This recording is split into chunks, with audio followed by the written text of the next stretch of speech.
Assalamualaikum warahmatullahi wabarakatuh. Baik, jumpa lagi dengan Mr. Bamban. Ya, kali ini Mr. Bamban mau menyampaikan tentang persiapan BIAS pada masa pandemi COVID-19. Dasar-dasar pelaksanaan BIAS di masa pandemi ini berdasarkan 1.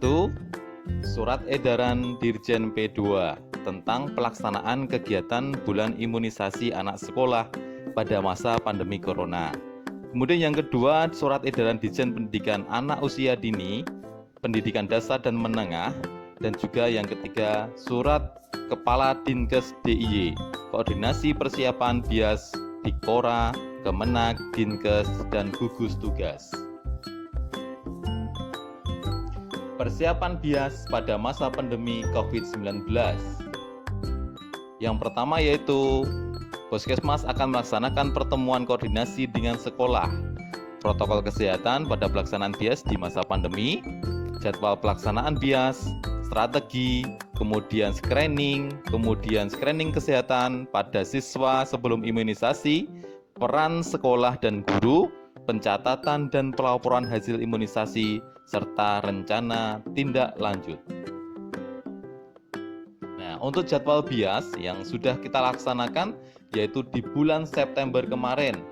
Untuk kelas 1 BIAS campak, kemudian untuk kelas 5 dan 6 perempuan itu HPV tahap pertama yang nanti setiap 6 bulan, interval 6 bulan akan dilakukan imunisasi HPV tahap kedua.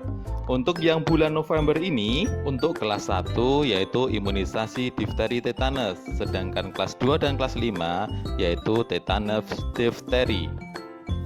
Untuk protokol kesehatan BIAS pada masa pandemi, itu tetap jaga jarak aman, yaitu 1 sampai dengan 2 meter, kecuali saat penyuntian. Seperti itu ya, jadi jarak antara siswa itu 1 sampai dengan 2 meter, jarak siswa dengan guru yaitu 1 sampai 2 meter, kecuali anak memang butuh pendampingan, karena biasanya untuk siswa kelas 1 perlu didampingi sama guru ataupun sama orang tua masing-masing. Tempat pelayanan yaitu menggunakan ruangan yang luas, ya, banyak ventilasi, ya, bersih. Kemudian sebelumnya juga sudah disemprot dengan cairan disinfektan. Kemudian tersedia juga ruang tunggu untuk siswa yang sudah imunisasi.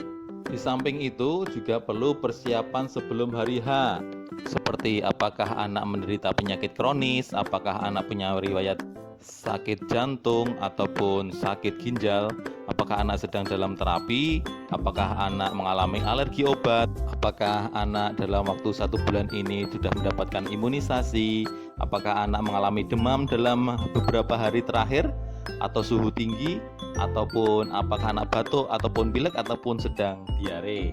Nah, jika ada salah satu jawaban yang iya, maka siswa ditunda untuk mendapatkan imunisasi. Nah, untuk screening orang tua murid atau pengantar siswa pada pelaksanaan BIAS juga hampir sama. Apabila ada salah satu yang iya, maka bisa digantikan pengantar lain yang memenuhi kriteria di atas. Poin-poin ini juga sudah kita buatkan mob screen-nya, ya.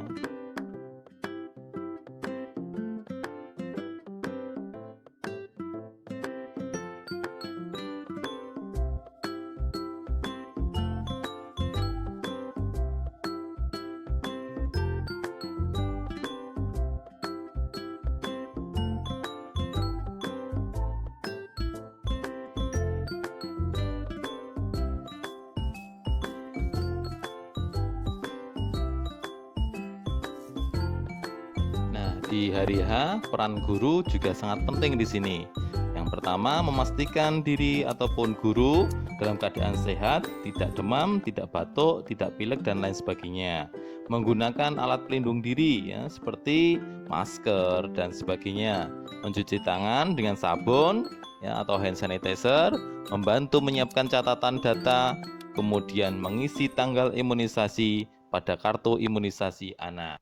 Peran lanjutannya yaitu membantu mengatur alur keluar dan masuk, membantu petugas melakukan screening, mengukur suhu, kemudian memastikan sasaran mendapatkan imunisasi sesuai dengan jam yang telah ditentukan.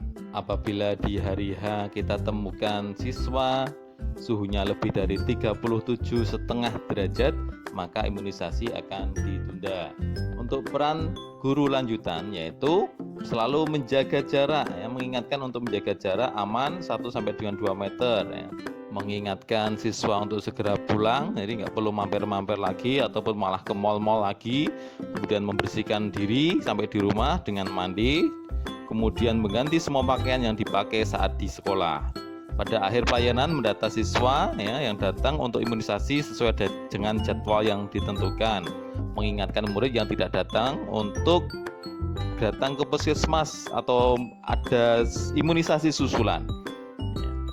Seperti ini, salah satu bentuk atau contoh mengisi, pengisiannya. Jadi di situ ada alasan-alasannya, apakah saat hari H mendapatkan imunisasi atau tidak. Kemudian kenapa kok tidak? Apakah sakit? Apakah tidak boleh karena alasan agama? Apakah tidak boleh karena alasan lain? Tidak masuk dan sebagainya bisa diisi di situ. Di samping itu siswa juga mendapatkan kartu imunisasi anak sekolah ataupun kartu BIAS. Data riwayat imunisasi anak sekolah juga akan diisikan di situ. Kemudian peran orang tua bisa dibaca di sini juga ya. Itu peran orang tua.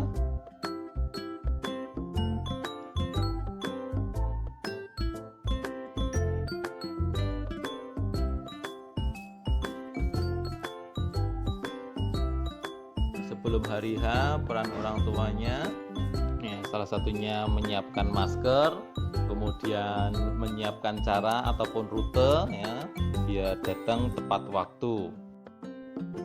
Pengantar tetap menggunakan masker, kemudian datang sesuai jadwal yang ditentukan. Sampai di sekolah bisa langsung cuci tangan dengan sabun dan air yang mengalir ataupun dengan hand sanitizer. Kemudian lapor kepada guru bahwa anak sudah datang. Ini peran orang tua sampai di rumah nanti langsung cuci tangan, mandi, kemudian ganti seluruh pakaiannya. Nah, seperti itu.